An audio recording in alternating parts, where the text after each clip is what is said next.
रे किछु नहीं भेले, कोनो किछु नहीं भेल छले, कनिकटा के बात छले।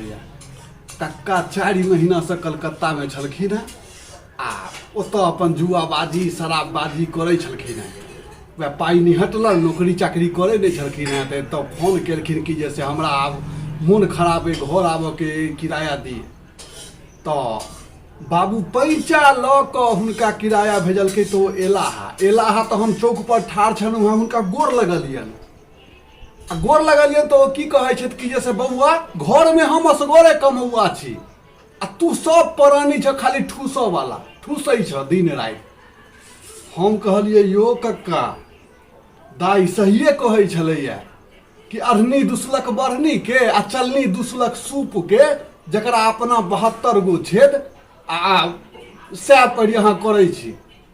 तो कक्का कहै छथि कि चलो बपहिया के कहै छियै यह संस्कार तू सिखलह अपना समाज में रहिके, अपना से नम्हर से मुँह लगे।